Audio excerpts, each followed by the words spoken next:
ഇതിൽ തന്നെ ഒരു വേൾഡ് റെക്കോർഡ് കണ്ടായിരുന്നു. എത്ര ഹവേഴ്സിന്റെ ആയിരുന്നു അത്? 72 hours. 72 hours continuous. നമുക്കൊരു വെരി സ്പെഷ്യൽ ഗസ്റ്റ് ഉണ്ട്, doctor Thomas George K AKA Thomman. എന്താണ് പ്രിഫർ ചെയ്യുന്നത്? തൊമ്മാന്ന് വിളിക്കുന്നത് എനിക്ക് ഏറ്റവും ഇഷ്ടം. തോമസ് ജോർജ് കെ എങ്ങനെ ഡോക്ടർ തോമസ് ജോർജ് കെ ആയി ആൻഡ് അതെങ്ങനെ തൊമ്മനിലേക്ക് കൺവേർട്ട് ആയി? ഞാൻ ബേസിക്കലി ഒരു എഞ്ചിനീയറിംഗ് ഗ്രാജുവേറ്റ് ആണ്. എഞ്ചിനീയറിംഗ് കഴിഞ്ഞ പാട് ഒരു ജോബ് എടുത്തതിന് ശേഷമാണോ ഇത് എന്റർപ്രണർഷിപ്പിലേക്ക് കടന്നത്, അല്ലെങ്കിൽ ഡയറക്റ്റ് ബിസിനസ്സിലേക്കാണോ? ഞാൻ ഇതുവരെയായിട്ടും ഒരു സ്ഥലത്ത് ഞാൻ ജോലി ചെയ്തിട്ടില്ല. ജോലി ചെയ്യാൻ ഒട്ടും ഇഷ്ടമല്ല. IIM പോലുള്ള വലിയ ഇൻസ്റ്റിറ്റ്യൂഷൻ്റെ സിലബസിൽ ഇങ്ങനെ ഒരു ചേഞ്ചസ് വരുന്നതായിട്ട് സാർ കാണുന്നുണ്ടല്ലോ, വരുന്നുണ്ടോ? IIM-ആയിട്ടുള്ളൊരു വലിയൊരു എതിർപ്പാന്ന് പറയുന്നത് IIM കുട്ടികളെ ട്രെയിൻ ചെയ്യുന്നത് മുഴുവൻ റിസ്ക് എടുക്കരുത്, ബിസിനസ്സിലേക്ക് ഇറങ്ങരുതെന്നാണ്. ഹേ ഗൈസ്, അപ്പോൾ നമ്മുടെ 8 ബെഞ്ചിൻ്റെ തേർഡ് പോഡ്കാസ്റ്റ് ആണ് ഇപ്പോൾ നടക്കാൻ പോകുന്നത്. സോ നമുക്കൊരു വെരി സ്പെഷ്യൽ ഗസ്റ്റ് ഉണ്ട്, doctor Thomas George K AKA Thomman. എന്താണ് പ്രിഫർ ചെയ്യുന്നത്? AKA ശേഷമാണോ തോമസ് തൊമ്മൻ വരുന്നത്, അല്ലെങ്കിൽ ഫ്രണ്ട് മുമ്പാണോ? തൊമ്മാന്ന് വിളിക്കുന്നത് എനിക്ക് ഏറ്റവും ഇഷ്ടം. തൊമ്മ എന്ന് വിളിക്കുന്നതാണ്. ഓക്കെ, സോ നമുക്ക് ആദ്യം തൊമ്മനെ അറിയുന്നവർ ഇഷ്ടം പോലെയുണ്ട്, അറിയാത്തവരുണ്ട്. സോ നമുക്ക് ആദ്യം തൊമ്മൻ്റെ എടുക്കുന്ന തന്നെ നമുക്കറിയാം ആരാണ്, ഹൗ ഒരു തോമസ് ജോർജ് കെ എങ്ങനെ ഡോക്ടർ തോമസ് ജോർജ് കെ ആയി ആൻഡ് അതെങ്ങനെ തൊമ്മനിലേക്ക് കൺവേർട്ട് ആയി. So I am asking just ഒരു ചെറിയൊരു ഇൻട്രൊഡക്ഷൻ. ഞാൻ ബേസിക്കലി ഒരു എഞ്ചിനീയറിംഗ് ഗ്രാജുവേറ്റ് ആണ്. ഇലക്ട്രോണിക്സ് ആൻഡ് കമ്മ്യൂണിക്കേഷൻ ആയിരുന്നു. ഓക്കെ, അത് കഴിഞ്ഞപ്പോൾ ഞാൻ ബിസിനസ് തുടങ്ങി. കമ്പ്യൂട്ടർ ബിസിനസ് ആയിരുന്നു. റെയിൽവേത്തെ ടച്ച് സ്ക്രീൻസ് ഞാനാ ചെയ്തത്. കേരള, തമിഴ്നാട്, ആന്ധ്ര, കർണാടക. ഓക്കെ, 15 വർഷം മുമ്പ് ആ സമയത്തെ largest touch screen network in India was done by us. അത് കഴിഞ്ഞിട്ട് പിന്നെ ഞാൻ ഒന്ന് ഇച്ചിരി ഡീവിയേറ്റ് ചെയ്ത് ട്രെയിനിങ്ങിലേക്ക് മാറി. മാറിയപ്പോൾ ട്രെയിനിങ്ങിന് ആഡ് ചെയ്യാൻ വേണ്ടിയിട്ടാണ് ഞാൻ ഒക്കെ മാനേജ്മെന്റിലും സൈക്കോളജിയിലും ഒക്കെ മാറിയതും. ഡോക്ടർ എങ്ങനെയാന്ന് ചോദിച്ചാൽ സൈക്കോളജിയിലാണ് ഞാൻ PhD എടുത്തത്. അത് കഴിഞ്ഞ പിന്നെയാണ് ഒരു കോളേജ് തുടങ്ങണം എന്നൊരു ആഗ്രഹത്തിൽ കോളേജ് തുടങ്ങിയതും ആയിരിക്കുന്നതും. ഓക്കെ, അപ്പം എല്ലാം വളരെ ഷോർട്ടായിട്ടാണ് പറഞ്ഞത്. നമുക്ക് അതിൻ്റെ ഓരോ പോയിന്റ്സ് നമുക്ക് മെല്ലെ ചെകഞ്ഞെടുക്കാം.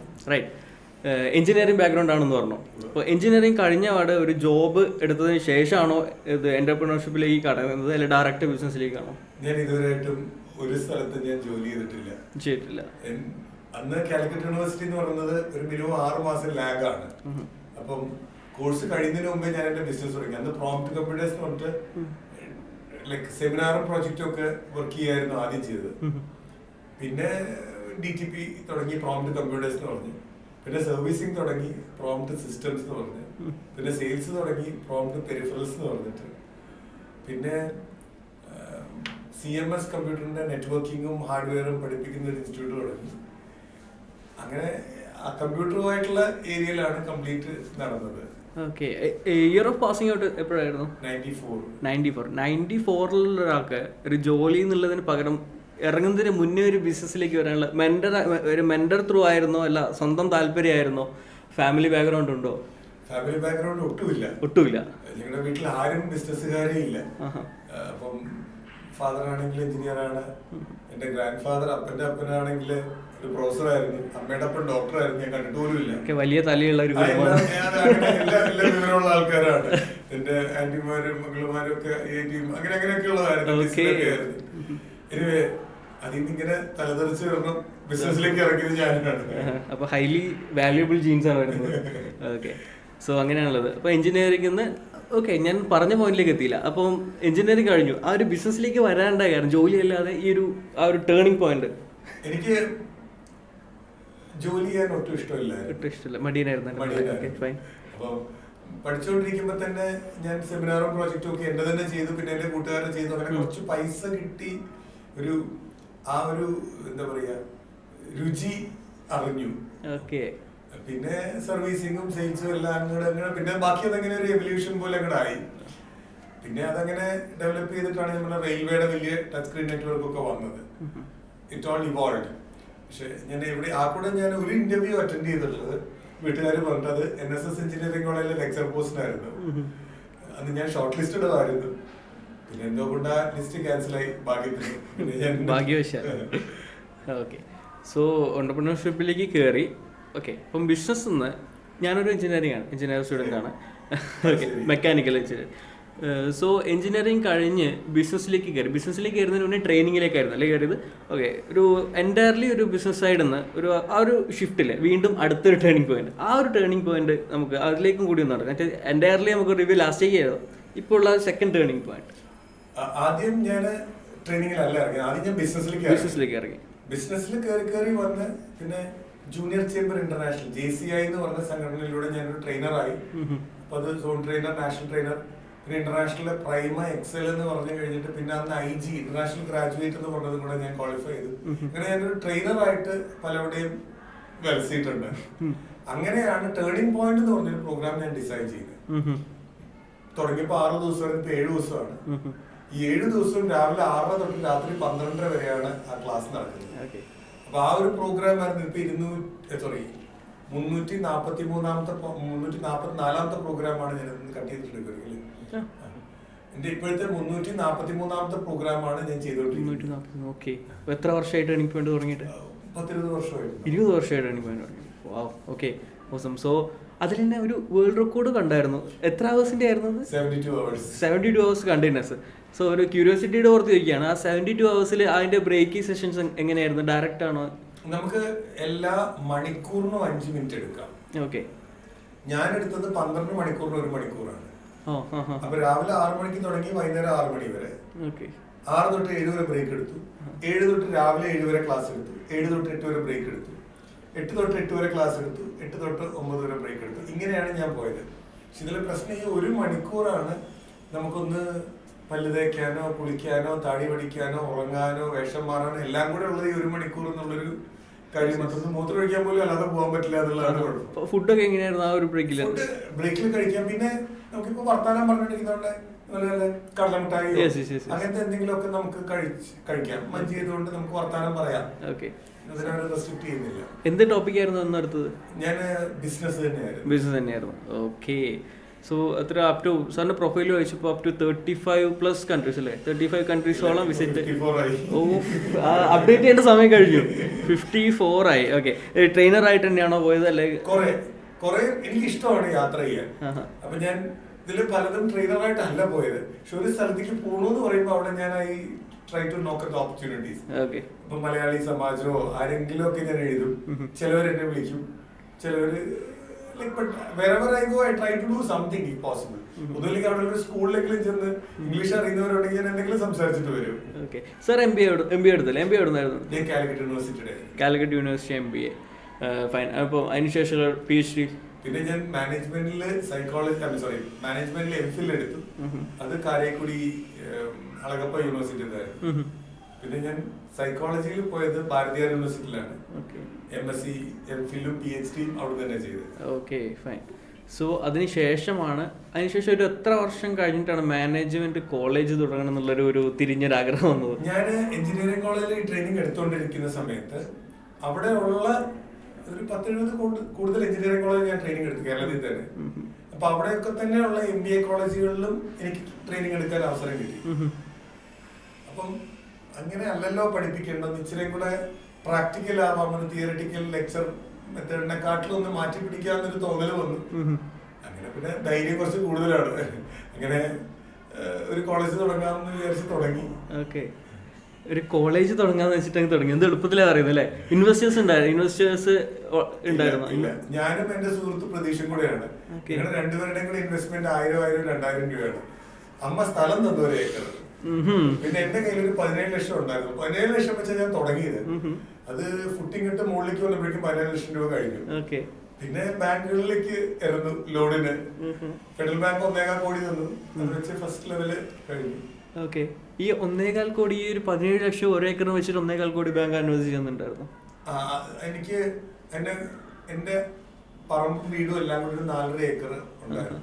അത് അമ്മ പ്ലെഡ്ജ് ചെയ്യാൻ സമ്മതിച്ചു. അത് പ്ലെഡ്ജ് ചെയ്തിട്ട് അവര് തന്നു. പിന്നെ ഇത് അടച്ചു കഴിഞ്ഞപ്പോഴേക്കും അത് റിലീസ് ചെയ്ത് അമ്മയ്ക്ക് കൊടുത്തു. ആ ഒരു റിസ്കിന്റെ ഒരു വിലയാണത്. ഓക്കെ, സോ റിസ്ക് എടുത്തു. ഇപ്പൊ ഒരു ഫസ്റ്റ് ബാച്ചിനെ എടുക്കാനുണ്ടായ ഒരു ടൈറ്റ് കൺവിൻസിങ്, ഒരു ഫസ്റ്റ് ബാച്ചിനെ എങ്ങനെയാണ് കൺവിൻസ് ചെയ്ത് കൊണ്ട്? എത്രയോ നല്ല ബിസിനസ് കോളേജസ് ഉണ്ട്. ബിസിനസ് കോളേജിലേക്ക് സ്റ്റുഡൻസ് വരാമെന്ന് പറഞ്ഞാൽ അവർ 2 വർഷം അവർക്ക് ഡെഡിക്കേറ്റ് ചെയ്യണം. അപ്പോൾ ഈ ഒരു കോളേജിലേക്ക്, ഇതുവരെ ഒരു ഹിസ്റ്ററി ഇല്ലാത്തൊരു കോളേജിലേക്ക് ഒരു ഫസ്റ്റ് ബാച്ച് ഓഫ് സ്റ്റുഡൻസിന് സാർ എങ്ങനെയാണ്? അത് വലിയൊരു ചോദ്യമായിരുന്നു. ഞാൻ സ്ട്രാറ്റജിയുടെ ആളാണ്, ഞാൻ നല്ല രീതിയിൽ കളിച്ചു. എനിക്ക് 120 സീറ്റാണ് ഫസ്റ്റ് ഇയർ വരേണ്ടിയിരുന്നത്. 115 പേരെ ഞാൻ എടുത്തു. പക്ഷെ ഒരു ഇനീഷ്യൽ ഹിറ്റ്സ് എന്ന് പറഞ്ഞാൽ ആ വർഷം എനിക്ക് അഫിലിയേഷൻ കിട്ടിയില്ല. ഈ പിള്ളേരെ എടുത്ത് പഠിപ്പിച്ചിട്ട് പോലും. എന്നിട്ട് ഞാൻ ഹൈക്കോടതിയിലൊക്കെ പോയി. പക്ഷെ അപ്പോഴത്തേക്കും പരീക്ഷയൊക്കെ ഡിക്ലെയർ ചെയ്ത് എനിക്ക് AICTE കിട്ടിയതാണ്, യൂണിവേഴ്സിറ്റിന്ന് NOC കിട്ടിയതാണ്, ഗവൺമെന്റിന് NOC കിട്ടിയതാണ്. പക്ഷെ ആ വർഷം തുടങ്ങാൻ എനിക്ക് യൂണിവേഴ്സിറ്റി ഒന്നും സമ്മതിച്ചില്ല. അപ്പൊ 115 പിള്ളേരെ വെച്ചിരിക്കുമ്പോൾ ഞാൻ ഇവരെ എല്ലാവരെയും വേറെ വേറെ കോളേജിലേക്ക് മാറ്റി, അവരൊരു വർഷം കളയാതിരിക്കും. പക്ഷെ അതിൽ നിന്ന് 65 കുട്ടികൾ പറഞ്ഞു അടുത്ത വർഷം ഞങ്ങൾക്ക് അഡ്മിഷൻ തരികയാണെങ്കിൽ ഞങ്ങളിവിടെ പഠിക്കാതെ. അങ്ങനെ അവരുടെ ഭാഷ പറഞ്ഞ അവർ 3 വർഷത്തെ MBA ചെയ്തു, ബാക്കി 2 വർഷത്തെ MBA ചെയ്തുള്ളൂ. അങ്ങനെയായിരുന്നു അത് പോയത്. പക്ഷെ ഈ 120-ൽ 115 ആക്കാൻ ഐ പ്ലേഡ് സ്ട്രാറ്റജി. ബേസിക്കലി 2 കാര്യം ഞാൻ ചെയ്തത്. ഒന്ന്, അതിന്റെ മുമ്പ് ഈ ടേണിംഗ് പോയിന്റ് എന്ന് പറഞ്ഞ ട്രെയിനിങ് പ്രോഗ്രാം എഞ്ചിനീയറിംഗ് കോളേജിൽ എടുത്തിട്ട് പ്ലേസ്മെന്റ് എന്ന് പറഞ്ഞാൽ എനിക്കൊരു പ്രശ്നമല്ല. കുട്ടികൾക്ക് പ്ലേസ്മെന്റ് കിട്ടുമെന്നും കിട്ടിയിട്ടില്ലെങ്കിൽ ഫീസ് തിരിച്ചു തരുമെന്നുള്ളൊരു വാഗ്ദാനത്തോടുകൂടി തന്നെയാണ് തുടങ്ങിയത്. പിന്നെ ട്രെയിനിങ് രംഗത്തുള്ളത് കൊണ്ടും എങ്ങനെയൊക്കെയോ പിള്ളേര് വന്നു. പ്രൈസ് വൈസും ഞാൻ നല്ല രീതിയിൽ കോംപ്രമൈസ് ചെയ്തിട്ടാണ് ചെയ്തത്. ഫസ്റ്റ് ബാച്ച് തന്നെ ഇറ്റ് വാസ് ഫുള്ളി റെസിഡൻഷ്യൽ. നമുക്ക് ലാപ്ടോപ്പും ഫോറിൻ ട്രിപ്പും എല്ലാം കൊടുത്തിട്ട് തന്നെ ഞാൻ കൊണ്ടുവന്നു. എനിക്ക് ആളെ കിട്ടണം എന്നുള്ളത് മാത്രമാണ് എന്റെ നോട്ടം. ഇപ്പൊ മനസ്സിലായി ഏകദേശം. അപ്പൊ ഒരു പുതിയത് കൂടി തുടങ്ങിയിട്ടുണ്ട് MCA അല്ലേ? MCA ഇക്കൊല്ലം ഞങ്ങൾ തുടങ്ങി. അപ്പൊ ഒരു നൊസ്റ്റാൾജി അടിക്കുന്നുണ്ടോ? ഒരു പഴയ ഒരു ഫീല് റിട്ടേൺ വരുന്നുണ്ടോ? അത് ഈ തിളച്ച വെള്ളത്തിൽ വീണ പൂച്ച എന്നുള്ളത് കൊണ്ടായിരിക്കാം. ഇക്കൊല്ലം എല്ലാം കഴിഞ്ഞ് യൂണിവേഴ്സിറ്റിയിൽ നിന്ന് ഓർഡർ കിട്ടിക്കഴിഞ്ഞിട്ട് ഞങ്ങൾ അത് പുറത്തു പോലും പറഞ്ഞോളൂ.